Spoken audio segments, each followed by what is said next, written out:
Hello and welcome to Gardening at 58 North. So in this video I'd like to give you guys a tour of my tropical garden and my back garden. I've already talked about the sunflowers at the back there in a previous video, so if you want to see my front garden and also some of my sunflowers, you can watch that in a previous video. So my back garden here is much more sheltered and secluded than the front garden, so it's better microclimate for my tropicals. Also it's more out of sight, so I like to go a bit more crazy with the planting. The front garden I like to keep more traditional. The back one here I like to go really mad with the tropical plants. So I've got one main tropical bed which is fully planted, which is this one here. I've also got a bamboo corner, and I've got a work in progress area where I'm keeping all my young plants almost like a nursery. So this is the main tropical bed. It's looking quite good at the moment. What I'll do is I'll go around the sides so you can see it from a wider view, so you can see more of the plants easily. So as I say, this is my main tropical bed. The idea is I put my most tender tropicals in here because that makes it much easier to look after them if they're all in the one location. I don't have to worry about protecting the whole garden. I can just protect this one bed really intensively. That's actually why these couple of bamboo canes are here. I did cover this with some horticultural fleece to protect them the other night. We had a touch of frost. It was about 2 degrees, but there was still frost on the car and the grass, so I had to protect them. This bed, it will actually keep growing until October, November if there's no frosts. So last year we actually went right through to late November without any frost, and it was really getting large. This year might be a bit sooner, we'll see. We can get frost in late August. We did have a frost in the middle of September, but luckily it was light enough and I had insulated the bed, so it's still doing okay. So I tend to do these video tours at the end of the year because the growth is quite exponential, because especially with the bananas, they don't have many leaves when they first come up, and they don't come up till about June or even early July, so there's not much growth at all at that time of year.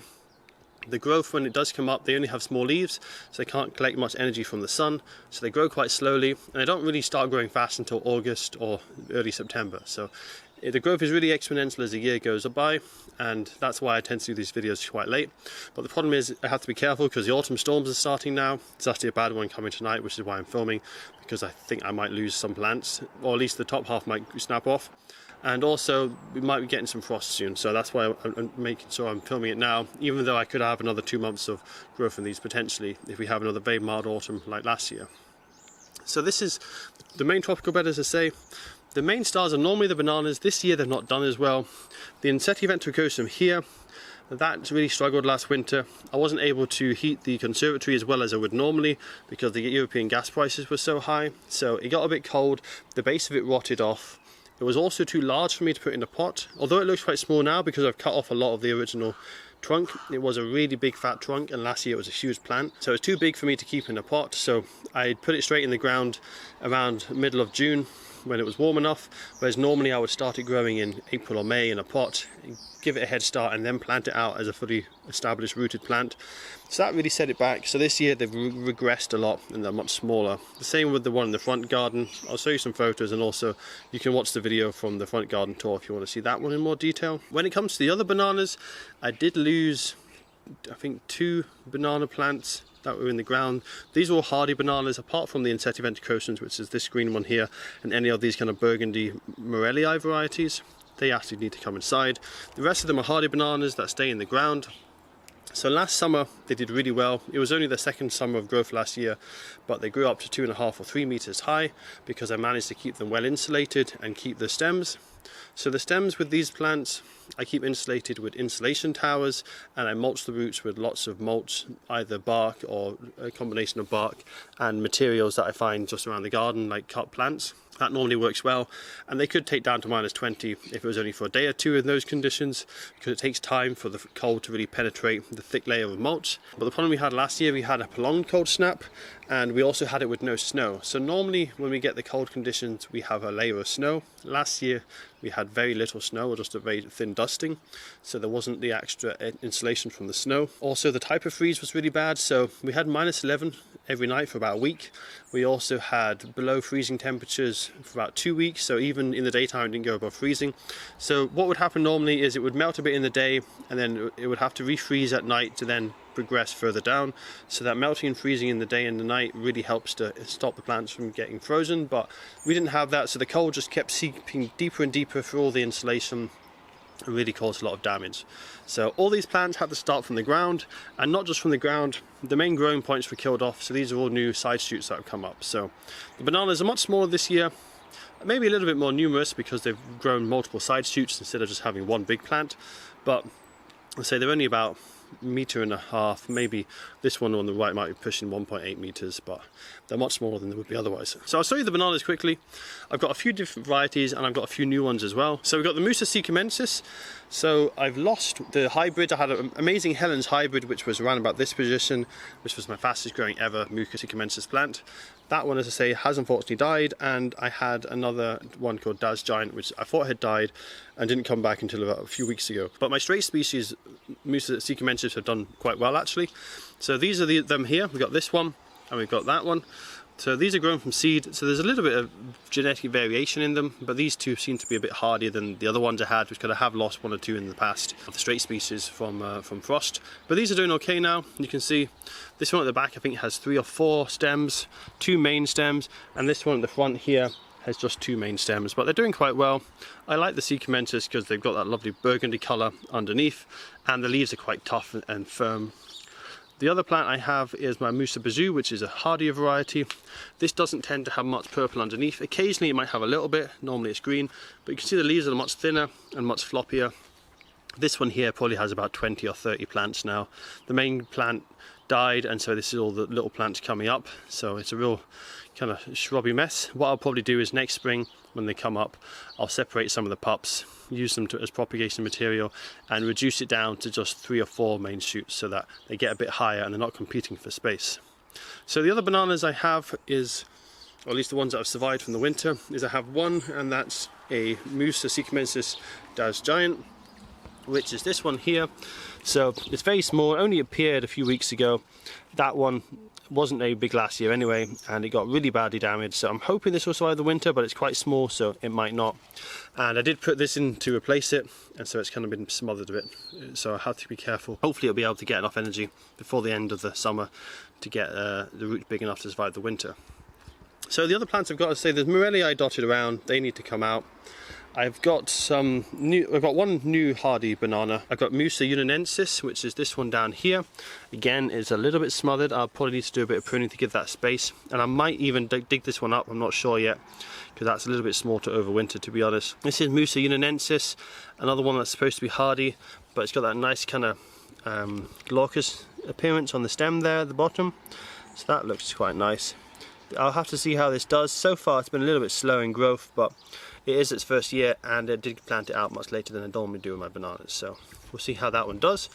Now when it comes to other banana type plants that I have, I've got this Musella lasiocarpa. So this is a new one. Hasn't got very big yet. This was planted as a very small plant. I think I planted this in July. It's been a bit slow in growth. It is quite a small one, but then I was only just going to grow that one and let it grow bigger, but then I found a really good offer in a local supermarket. Actually, I was surprised that they were selling the tropical plants this far north. I got this one, I think it was only £12.50 at a much larger size. So this is quite a nice size one. These aren't true bananas, not in the Musella genus, they're in the Musella genus, but you can see here they do look very similar to bananas. The leaves tend to be a lot tougher though, and the plants are much shorter. The stem's a lot thicker for the size of the plant as well. So these are really good for high wind areas. These are quite sturdy plants. They'll never grow much more than 1.5 meters in height. But the nice feature with this is once they start to flower, they flower for the whole summer long with really interesting lotus type flowers. I've seen it in Taiwan, it looks really nice. So I might get flowers on this one year. With one of them I might try and overwinter it in situ, see if it can survive with enough insulation, but I'm not too hopeful as these aren't quite as hardy as the other bananas because they have a bit more of the growth above ground, whereas the hardy bananas have quite a large corm underground, which keeps the hardiness. So that's all the banana plants anyway. Not done as well as previous years, but I'll now go ahead and I'll talk about my Paulownia tree up here, which is the biggest plant and the one you probably notice straight away. So this Paulownia is supposed to be a hybrid Paulownia between 3 different species. So I bought a packet of seeds, and they're supposed to be a hybrid variety, so all the seeds should have grown exactly the same way, but they all grew very differently. So what I probably had was, I probably had the seeds from the original hybrid, so instead of being a first generation hybrid, the second generation hybrid. What happens with that is you get a huge amount of variation, and as this one has a 3 species parentage, it's got a huge amount more variation than a normal one would have. So I grew these from seed. I won't go into too much detail now because I'm going to make an independent video about this because it's quite a big topic. But basically, this is the one that grew the best and the largest. As you can see, it's grown quite a height, much bigger than last year. It's done really well. All this growth is done in 1 year. I cut it down to the base. You can see down the bottom there actually.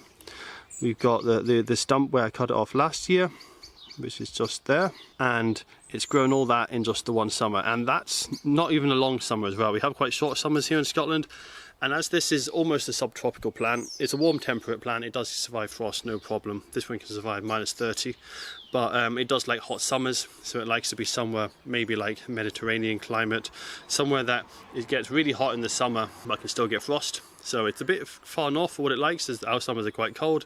So this doesn't really start growing until middle of June, and it doesn't start growing quickly until more like July, but then it really shoots up. So done really well, and I'll give you guys an update in a later video with much more detail, as I have lots of other plants and seeds from that one batch of seeds which are worth talking about. So the other plants I have in here, which are quite tropical, are the gingers. So I've got quite a lot of hardy gingers. They're called hedychiums or hedychiums, depending how you pronounce it. And I've got quite a few different varieties. They all overwintered last year, no problem actually, despite the really hard frosts. Although I did mulch them, I did take 1 clump out just to make sure that it would survive the winter. I've got one variety which is a bit less hardy than the rest. So this one here is Hedychium gardnerianum. This year it did get really badly damaged by the frost, and it's only about as large as it was last summer. So I'll show you the photos from last summer. They had a nice flower right about here, quite a nice looking flower. This year it's only got the 1 stem, which was similar to last year, but it has got several new stems coming from the base. So I think there's about 5 new ones coming up down there. So it is doing well, but unfortunately it's not going to get much bigger because of the time of year. But that's supposed to be one of the hardier ones, and last year was quite a small plant, so although it did get badly damaged by the frost, I can't really go off that as whether it's a hardy one for me or not, because it was quite young. So the one that does best for me is actually the one that's slightly less hardy, and it's also one that's my favourite, and that's called Hedychium wardii. So it's just over here. Unfortunately, they're all out of flower at the moment. They're kind of in between flowering. This is the variety here. I like this one because it grows much thicker stems, much larger leaves, and to me it just looks more tropical with those larger leaves. So this one isn't as hardy. The reason being is the way it grows its tubers. The other ones that grow the tubers underground. This one, the tubers grow more on the surface. You can see this one down here.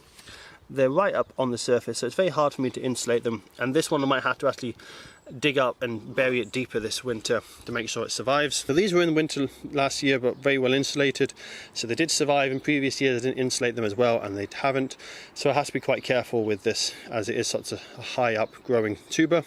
This one has nice flowers. They're quite different to my other 2 varieties. This one has, you can see it comes up with quite a thick trunk like that. The flowers then, instead of flowering all at once, come out individually from this, and they look a bit more like orchid flowers. They're nice yellow colour, and they have a really nice smell. The other gingers do have a nice scent as well, but this one I just find has a much nicer perfume, and it is interesting because it looks more like an orchid flower. So this one, as I say, is my favourite one. It does really well. This is the one I left in the ground last winter. It's still managed to get to a decent height, and it's just starting to flower now. Hopefully it flowers before the frost, but generally with my gingers it's a bit touch and go whether they flower or not. Because of my cold climate in summer, it takes a while for them to grow, and they don't always flower by the time the frosts come. So that's why I sometimes dig some up and overwinter them. So over here it's very hard to sow because it's really grown up a lot over the summer, and there's a lot smothering it. But I've got a huge clump here of Hedychium wardii. You can see down the bottom there is actually an old flower. So this flowered about July time because I managed to keep some of this inside, and I planted it out as a mature plant. It is a plant that can survive quite a bit of shade, so I use it as a mid-story plant, so it's underneath the taller plants, but I still grow some ground cover below them. So they grow about 1 metre to 1.5 metres in height in a good year. So that's the other wardii, which is doing well. You can see better down below. If I go down, we've got all those shoots coming up, so it is actually quite a large plant now. And then the only other ginger I have is Hedychium telstar, which I think is a hybrid variety. You can see it's this one here. It looks very similar to Gardnerianum. The flowers are quite similar as well, just a slightly different colour. This one, again, suffered quite badly in the frost last year, but it's doing okay. And you can see that nice shoots coming up there. So that one's another one that's doing well. A bit shaded this year because the Paulownia's got so big. It's got quite congested around here, but it doesn't mind the shade too much, as long as it's not deep shade. So that's all my hardy gingers. The other plant that takes quite a bit of dominance in this bed are the hardy begonias. Now, apart from my Paulownia, these are probably my hardiest plants in this bed. So this is a Begonia grandis. This variety is called Sapporo, which is supposed to be slightly hardier than the other varieties of Begonia grandis, as it comes from North Japan in quite a cold climate. This to say, it's fully hardy. I don't give this any protection. It comes up every year, no problem. This year it's actually taken off a bit too much. As you can see, it's starting to take over. So I'll probably have to kind of separate them and transplant them around a bit. Although this is a begonia and I thought it would do really well in deep shade, it does much better in direct sunlight. It might not be the case in warmer climates, but here in Scotland, where we have quite weak sun and quite a cool climate, this does really do much better in full sun. So these ones here are in full sun. You can see they're probably about 2 foot high now, starting to smother the whole bed. Really big plants, really thick with the stems coming up. You can see there's loads of them coming up there. But I've got some other ones which are in deeper shade, so I'll come around to this part of the garden. You can see this one here, which is in much deeper shade. It's much less dense and more straggly. And I have got some others even deeper shade down here, which have remained much smaller, and so they're not doing quite as well, but they can survive in deep shade. They just don't seem to grow quite as large for me, and they're less likely to flower as well. So that's the Begonia grandis Sapporo. Quite a nice variety. A small amount of flowering, but really kind of vibrant purple underneath the leaves, and very hardy. And because this has done so well for me, and because it's so unusual to have a hardy begonia, I wanted to try and get some more hardy begonias. So this year I've got 2 more varieties. They're very young, but I'm definitely going to incorporate them into the bed at some point. So this is them down here. So there's 2 new ones. They're both Begonia grandis or Begonia grandis hybrids. This one here is Begonia grandis Nanjing Silver. This won't be quite as hardy as the Sapporo variety, but because my Sapporo variety survives absolutely no problem with even extreme hard frosts, I'm not too worried about this. If I give this a little bit of mulch, even if it's less hardy, it should still survive my winters no problem. So this one differs slightly. The underneath the leaves, you can see they're not as vibrant. They are quite similar though, but the main difference with this one is it has these silver flecks. So this hasn't been growing in as higher light conditions as the other one, so I'm expecting these silver flecks to maybe be a bit more prominent when it's grown in more sunlight. But this is, as I say, pretty similar to Sapporo, but it just has these silver flecks on it, so we'll see how that one does. My idea with these new ones is I'm going to grow them in my conservatory for the first winter, make sure they're protected. I'll collect the bulbules, I'll propagate them, and then I can have a larger amount to put in my bed. And I might take out some of the other Begonia grandis and put them elsewhere in the garden, or give them to friends and family, because some of these here are getting a bit too big for me now, and they're smothering the bed, and I want to have a bit more variety in the bed. So the other one I have is this one here, which is Begonia grandis Torsa. So this is actually a hybrid between Begonia grandis and another species of begonia. This one grows huge leaves, much bigger. So the biggest leaves on my plants so far are probably about this size, so about the size of a normal size palm. Say mine, I'm probably not very good at scale because I'm 6'5", so they are actually quite big leaves. But this one grows much bigger leaves, probably 2 or 3 times the size. And it's a much bigger plant in general. It's also a bit more vigorous because it's a hybrid. So it'll be interesting to see how this does. Now, being a hybrid, I think it's a bit less hardy because the other plant that it's been crossed with isn't quite as hardy as Begonia grandis. And also it's not the Sapporo variety that I've got here, which is even hardier variety than the normal grandis. This one here, as well as being much bigger, and so it's going to look much more tropical, it has really nice patterning. Instead of the hole underneath of the leaf having that purple colour, it has kind of like the veins that are purple, so it's really nice and striking looking. These young ones haven't developed it too soon, but they will once they get a bit older and they get more light. But it's got a lovely veining, so that's one that I'm really interested to see how that does. And it also grows the bulbules like the others, so I can easily propagate that, and that might become my favourite one if it's hardy enough to survive in my climate. So that's the begonias. Really happy with how they've done. I even had some very young plants in pots last winter, completely unprotected, and even the ones in pots survived -11, so extremely hardy. So the next plants which probably are the most showy in the bed are these ones here, and these are just annuals. These aren't too uncommon. These are shoe fly plants, also known as Nicandrus phyceloides. I've grown these for years now. About 15 years ago, one self-seeded in my garden, just probably wind blown, because these seed capsules, they blow around in the wind and they can seed in places. And I've just kept that one stock of seed ever since. Grow it in my parents' garden, grow it in my garden. Really happy with how it does. What I might try and start doing is trying to select the seeds from the biggest, strongest plants and trying to kind of maybe get a slightly better variety. But even without seed selection, I think what they're starting to do, either maybe because of climate change or because they're starting to adapt, but they seem to be growing better every year. They didn't used to grow as well outside as they do now, but they're really starting to grow very well in my climate.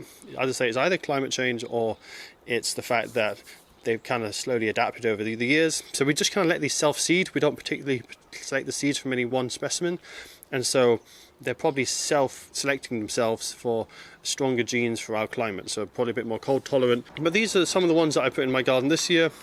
I just transplanted some ones that have self-seeded elsewhere in the garden. I like them because they're really unusual, tropical appearance. They have these really nice seed heads. Once the flowers are finished, they have these black, interesting seed heads. Not many on this one yet, because I was quite late putting these ones out. But they will be covered in these later on, if we don't have too much frost this autumn. So the flowers on these, they do have a lot of them, but they only last for one day. And they don't open up until the sun comes out, so these aren't open at the moment. I will show you photos of when they're open, so you get an idea of what they look like. But I've got this one here. I've also dotted some other ones, just to fill in any spaces. So there's one there. We've got one that's self-seeded in this position, I just kind of left it. And then the biggest one is this one over here. So they start off, they grow up, they have very large leaves. So they get much bigger than the leaves are on the bottom here. Most of them have been eaten by slugs by now. But they have very large leaves, and then they start flowering and branching. The leaves get smaller, but they get this much more branched appearance, and that's when they start flowering loads. And they just keep flowering and flowering, only stop flowering once the frost kills them. So I quite like them. They're annuals, they can get very big, up to 2 meters in height, up to 2 meters in width with the right conditions. But I just keep growing them every year from the self-seeded stock. But I'm thinking I might start selecting some of the seeds at some point, but they're certainly doing well by themselves. So the other plant that's the next biggest is probably my tree dahlias. So I've got two at the back here. It's kind of hard to see. It looks like one, but there is two separate plants. I'll come around the sides so you can get a slightly better view of them. So these are Dahlia imperialis. These both started from the ground level this year. This one on the right I did grow in the conservatory to probably about 1 meter in height, and then planted it out in June time, and it hasn't done any better than the one that I let grow from the ground level. But the problem I do find with these is I've tried overwintering them before. They tend to rot off and most of the tubers die, and even when some of the tubers do survive and they start to grow, the slugs love them so much that they just get completely eaten off. I had one that was growing shoots the whole summer, kept trying to grow, but the slugs kept killing it, so it never really came to anything. So what I tend to do is I put them out in the garden, I protect them from the slugs as best I can. Sometimes I have to start them inside for a little bit, get a little bit of a head start on them, and then plant them out. Otherwise they get decimated by the slugs. But these do really well. They've never flowered for me. They can grow up to 8 meters in height apparently in the right climate. And they do really well in my climate because they come from mountainous areas, so the cooler climate isn't too much of an issue for them. They'll still grow well, but they don't like the frost at the end of the year. Because they won't start to form the flower buds until the autumn equinox, it means I won't get any flowers until November, December time. Because my climate is so cold at that time of year, they don't grow very quickly. So although the flower buds start to form round about in the next day or two, because we're right at autumn equinox now, that flower bud, although it's starting to form, it won't come out for several months because of the slow growth. In a warmer climate, it might only take a month or two. So these never flower for me. Maybe one year they might if I get a really warm autumn. But I just go for the nice foliage appearance, and also the fact that they can grow so big in 1 year from nothing. So they have really thick stems. They look almost like bamboo. Another name for them is actually bamboo. Bamboo dahlias, you can see they've got these lovely stems. This one shows it a bit better.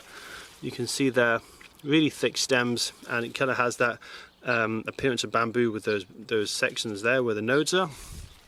And they do grow very large tubers. You can see that at the bottom, what tends to happen is the the stem thickens up a lot and you get a really thick stem, and they can get thicker than your arm, probably even thicker than your leg. They are really giant plants. So they're my tree dahlias. They do quite well for me, but I do need to make sure I either dig up the tubers, or what I do is I take stem cuttings in the autumn just before the frosts. So I always have some stock protected inside because they're not really guaranteed to survive the winter. So next to them I have one plant which I used a bit more last year, but I don't really have the space this year. That is just another annual. This is a tree spinach. It has really nice foliage. It has kind of like purple effect to them, so they look really good as a backdrop, and they grow really fast and tall as well. So I used them a lot last year, but I probably won't use them in years coming forward, as my bed's already starting to get nice and full and I don't really need the extra foliage or protection at the back. The other plant which is similar is my nasturtiums. I just let this self-seed. Although it's not frost hardy, the seeds do survive the winter. So I let this grow and spread throughout the bed just to give a bit of a ground cover. But the bed's becoming so full now, I don't really need to allow this to spread. So next autumn I'll probably remove any seedlings because I don't really need any more of this, because I've got lots of other plants coming up. Some of the other plants I've got are my Oxalis triangularis. This has surprised me at how hardy it is. A little bit of mulch and it came through a really hard winter last year, no problem. Even though these are supposed to be subtropical plants, they've grown really well for me. The only problem I've been having is I've got Oxalis rust, so these grow amazing in spring, and then once the temperatures get warm enough and the humidity gets high enough, the Oxalis rust comes in and it just decimates the foliage, and they look terrible for the rest of the summer. So the same I've got that. If I didn't have Oxalis rust in this area, these would look amazing whole summer long and grow really well, but they tend to grow really well in June, July, and then the heat comes and then they just look awful for the rest of the year. So I need to have a think about what to do with them. I might keep them because they are nice to have a bit of something early in the year that looks good, whilst the rest of the bed is quite empty. And if they look a bit bedraggled at this time of year, it's not a big issue because the other plants kind of come over and smother them, so you don't really see that. Another plant I've got down here is my Houttuynia. This is the variety called chameleon, which has some nice coloured leaves. This can be quite invasive, so I just need to watch how much it spreads, but it stays low, so I'm not too worried if this spreads throughout the whole bed, because it'll just be a nice ground cover and all my other tropicals can grow above it, so it shouldn't be a big problem even if this does become quite invasive. And if it does smother the ground, at least it will keep out some of my other weeds which try and come up in this bed. So that's most of these plants, I think. That's certainly all the tropicals. The only other plant of note is probably my Alstroemeria. So the Alstroemeria down here is a dwarf variety, and this flowers probably from about July right through to the first frosts. It looks quite tropical, but it's fully hardy. It stays very dwarf as well, and I don't have to worry about any protection for that. I just remember there is a couple of other plants I've got. I've got my Trachycarpus palm. So the Trachycarpus palm down here, this lost its new leaves that were coming up this year. I thought I might have lost it, but it's actually survived. This looks completely smothered now, but for most of the summer this is actually out in the open because these plants don't get big till later in the summer. So this is doing okay. It's a bit slow. It's a slow growing palm anyway, but it seems particularly slow for me. Its roots are well established now, but it's still got quite slow growth. Hopefully that will take off at some point, and this will become the largest plant in this bed eventually, but it's very slow growing. It'll probably be 10-15 years before that happens. Now next to it I've also got a seed grown eucalyptus down here. This is the first summer it's actually grown. I've just grown it from seed. I'll make a video about that separately. A bit smothered now, but that might survive the winter. I'm not sure, not very hardy. Now to the side of my Trachycarpus here, I've also got my Zantedeschia Hercules. This variety was very badly hit by the frost this year. Normally this survives probably about -5 on the leaves, something like that. It survives the frost quite well, and then the roots can survive about -10 or so. This year some of the roots got damaged, so instead of having 2 or 3 big plants, it's now got numerous plants, so got a lot more leaves than before, but the leaves are much smaller, and because the plants are smaller, there's not been any flowers this summer. They're starting to get to a good size now, but they're still a bit small, so hopefully next year we'll have some flowers and bigger plants. But the clumps certainly clumped up a lot more plants, just smaller and no flowers, but quite happy with how it looks. And I have a feeling that this could survive a winter with the foliage one year. If we have a very mild winter, this could actually keep its foliage the whole year around. And if that does happen, that will give it a real head start in spring, and I'll probably get massive flowers that year if that ever happens. And just behind that I've got one canna. I did plan to up about 20 cannas in this bed, all different varieties, to see which did best. None of them did well. Most of them grew very slow over the summer and didn't do well, and most of them then just died in the winter with the frosts. This one survived. I have got one more. It's almost impossible to show. It's right down the bottom there. But that one down there, that one also hasn't done very well. This is probably going to die off in a year or two. But this one over here has done well. I don't know what the variety is, unfortunately. I do have a label at the bottom. So what I'm going to do this winter is I will probably dig it up. I'll separate it because it's getting quite a nice clump now. I'll put it somewhere else in this bed, find out the variety, and I'll see. I might get some more of this. It's doing okay. It doesn't flower very much because it flowers right at the end of the year, and then the frost tends to kill it just as it starts to flower. But I might see if I can get some other types of canna that grow a bit better in my climate.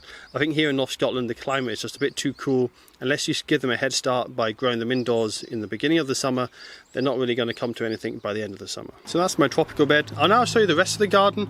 I won't show you too much of the bamboos because I'm going to make a separate video about them. They're such a big topic. But I'll quickly show you the bamboos now, just to give you an idea of where they are in the garden. But I'll go into much more detail in another video. So I've got my fargesias over here. This is nice and shady. They don't need much sun. In fact, they go a bit yellow with too much sun. These were seed grown. And this one over here is a Berinda, which is a bit similar to a fargesia. It's clumping and doesn't like too much sunlight either. So that's my shadier side of the garden because of that hedge. That hedge is basically that way itself, so it's shaded most of the day. I come around here, I've got a nice sunny spot over here, so I've got my Tusquia gigantea down here. This is, it was seed grown, but I didn't grow it from seed, I got it as a very small plant. This has done particularly well. And then I go past the kind of abandoned greenhouse, which I still not managed to get repaired. We have the bamboo grove. It's looking a bit sorry at the moment because we had a lot of rain last night, so the weight is pulling it down. But this is where my other bamboos are kept, and this is where I tend to do my bamboo videos because I can keep them all together and show them all in one scene. So I've got my, they're both Phyllostachys and they're both running, so this is why I've got the bamboo barrier down there. I've got my Phyllostachys or Sulcata spectabilis on the left here, also known as Surrey yellow groove bamboo.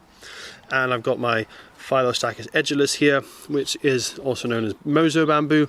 This is the one that I've grown from seed, and I've got a whole series of videos about. But I'll be showing you these in a lot more detail in my bamboo video, which I'll publish at the end of the year. Now these don't really get badly hit by the winter storms until really late in the year, and they keep growing right up until October time. Very slow, but they do keep growing, and that's why I tend to have these as very late video updates. And there's another new one that I actually forgot about, and that's this one here. This is a Phyllostachys again. This is Bessettii. I don't know where I'm going to put this one yet because it will need a bamboo barrier, and I don't have a lot of space for bamboos now in my garden.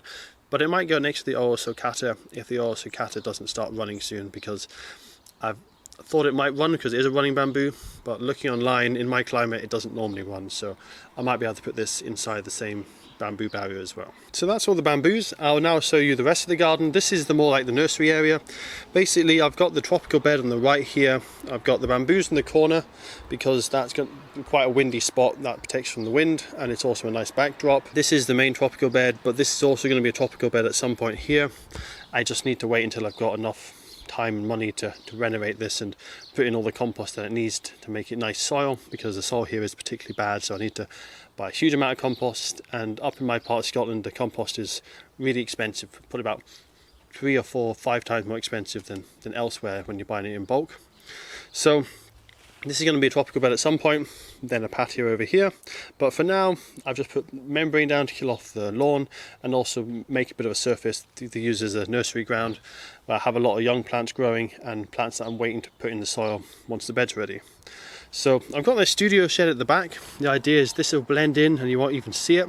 It's already starting to work quite well with the sunflowers. I just put them there temporary this year, but I'm definitely going to cover this with a climber or something, or just have bamboo or something in front of it so you don't even see the studio shed. That's why I've gone for a dark green, so it disappears into the background. So I've got a few plants. I've got some very large chives here. This is one that I showed in a few how-to videos.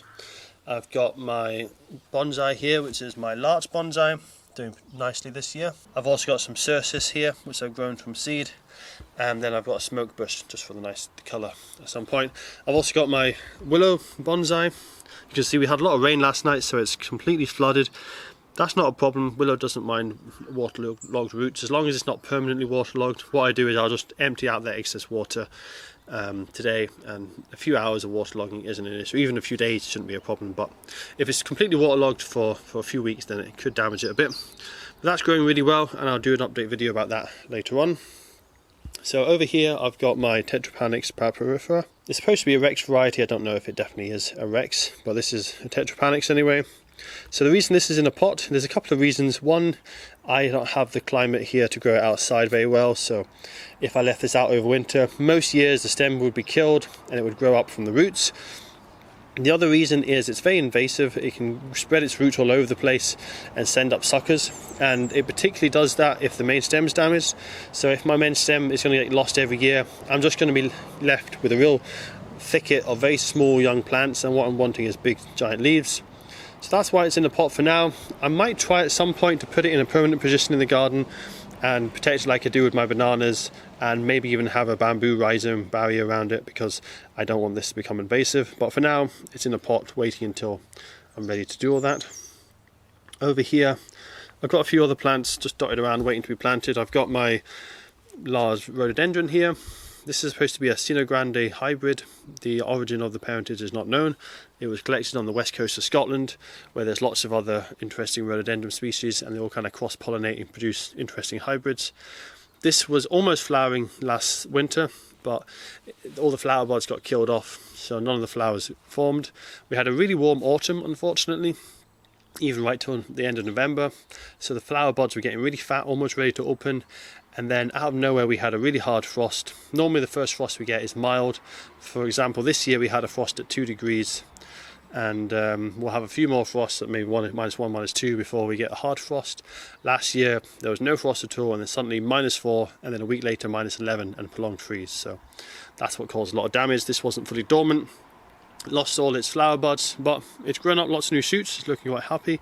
It did get damage to the stem though. You can see the bark split.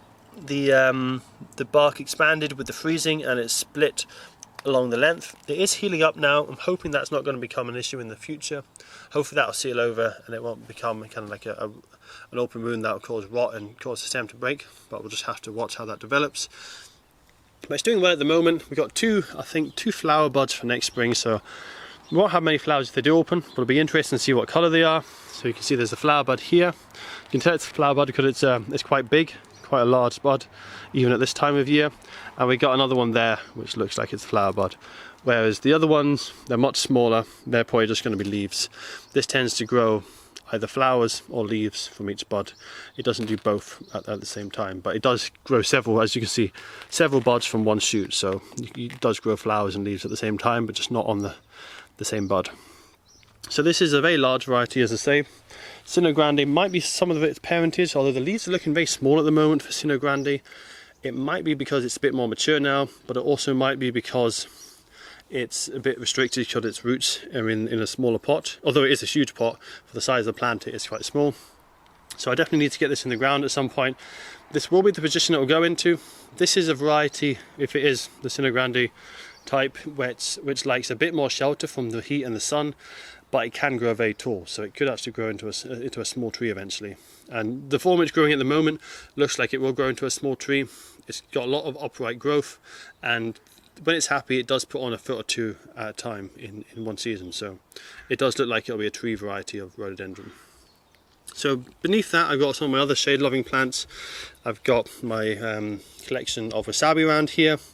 I might do an update on them later in the year. They don't look well at this time of year because they get a lot of slug damage, and we had quite a warm beginning to September, and that's kind of stressed them a bit. I've also got a giant variety of hosta. It's not looking giant because it's in a small pot at the moment. This is Empress Wu, so this will have giant leaves. I've got a plant at the back here which looks pretty awful. This is my giant Himalayan lily. This is Cardiocrinum giganteum, and this basically grows for a few years, getting bigger every year, the bulb, and then it'll flower, the main bulb will die, and it'll produce little offshoots. So this is waiting to be planted eventually, but this is a really stunning flower. I had one flower in my parents' garden. The flowers can get to 3 or 4 meters in height. They are really stunning when they do flower. So along here, a few other plants. Got this Carex down here, which is really good for a low light area. I've got an Acer as well, and then I've got my Gunnera in the corner. The Gunnera, this is my largest one. I kept this one protected last winter, so it kept as one large plant, and that's why the leaves are so big. I had one down here which wasn't protected, and the main growing point died, and so it's actually got numerous young plants in there now instead of just the one plant. Although I don't really need any more in my garden, one plant will be enough for me, as this is still a baby. The leaves on this get about 3 or 4 times bigger eventually, and they can grow up to 3 meters in height, 2 or 3 meters in width, so it is a giant. I'll have to keep it well pruned so it doesn't get too big. You can see it's getting its autumn appearance. It's got all these bracts on here. This just kind of insulates the main bud, and it grows that over autumn. And I'll insulate that main bud. Although it is quite hardy, if I let that main bud get killed and it comes back from the roots, there'll be lots of little plants instead of one giant plant. So I need to keep that a little bit insulated over winter. But it's doing well as it is at the moment in a pot, and that will probably go in that position or slightly further along in the ground when that's ready. Coming around, there's not too many more plants. We got my Paulownias, which I will mention in an update video I'll do about them soon. They're looking quite good. Then this is just kind of a nursery area where I've been propagating my Morellii and my Zantedeschias. Not sure what I'll do with them. I might try and donate them to my local town for their floral displays, but they're doing quite well at the moment. So there's only 2 more plants I think to sow in the garden, and that's behind the studio shed in a bit of a dead space area where I've put some more of my unusual tropicals. So around the back here, behind the studio shed, I've got this real sheltered spot. We've got the bamboos there. Behind me, I've got my plum tree and an apple tree. We've got the fence here, so it's really sheltered, a bit shaded as well. So I've put some more woodland type plants in here. This one isn't a woodland plant, but I'm hoping it gets up to a decent height and gets some sunlight. So this one here is an Aralia spinosa. This can handle the shade no problem, but once it gets up and gets more sun, it will also survive full sunlight no problem as well. This is interesting. It's not that uncommon if you live in North America, or even in Japan you get Aralias as well. But here in the UK and Europe, it's quite an unusual plant you don't see very often. So it has a very spiky stem and grows one tall individual stem. Doesn't really grow many side branches. It can sucker from the base and grow numerous stems. You can see there's 2 on this one, but it doesn't have to grow many branches normally, and it has these very large pinnate leaves, so it looks like lots of individual leaves on branches, but these are actually just large leaves with large leaf stems. And so once this all falls off, you're just left with 2 sticks in the winter, but the leaves will get much bigger than this eventually, and it'll look really unusual, kind of tropical appearance, even though it is fully hardy. And it might look, as I say, it doesn't look unusual if you're from America or Japan, but here in Europe it does. So that one's doing quite well. This is the first year in the ground for it. And then over here we have a Lomatia. This Lomatia, it does actually really well in the Scottish climate. It comes from South America in the really far south, where it has cold summers, pretty similar to us here, and not too colder winters. They are frosty, but they're not like the continental cold climates. So this should do really well in my climate. It's got this amazing dark green, almost black foliage, and you can see it's got some new growth coming through. It's done quite well. This is the first summer in the ground. It's growing quite nicely, considering it's quite in a shady location. This is more used to kind of wet heathland areas, so once it gets up in the sunlight, it should do even better. And I get quite a bit of runoff from the shed here. This is quite a damp part of the garden, so it should do really well in this location, especially once it gets up and gets a bit more light. But that's the Lomatia anyway. Quite happy with how it's doing. Be interesting this gets bigger, because the leaves will get much larger and they look more like a fern. So this will be the closest I can probably get to a tree fern. It is possible to grow tree ferns in my area with a lot of care, but the price of the tree ferns are just so extortionate that I don't want to risk it. It's just too expensive to risk losing a tree fern, because they can be hundreds of pounds even for a small one. So this is the closest thing I'm going to grow to them, because I know this is going to be fully hardy and shouldn't have much issue. Last year's hard freeze didn't cause this any kind of problems. If we get -15, -20, might get a bit of damage, but generally it should be fine. So these 2 are looking quite good, and this will be underplanted eventually, probably with some hostas and other shade-loving plants. At the moment I've just kind of mulched it with clippings to just give it more of like a forest floor effect and to keep the weeds down. So that's all for the tour of my tropical garden. We'll see how the storm goes tonight. We'll see how much damage I get.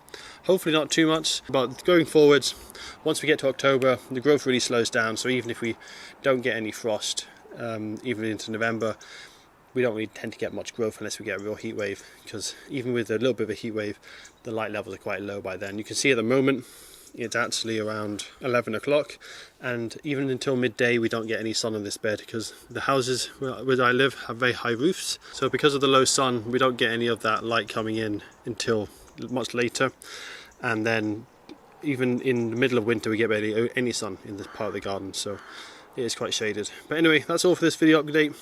Hopefully we'll get a few more months of growth on these if we have a nice mild autumn without too much more wind.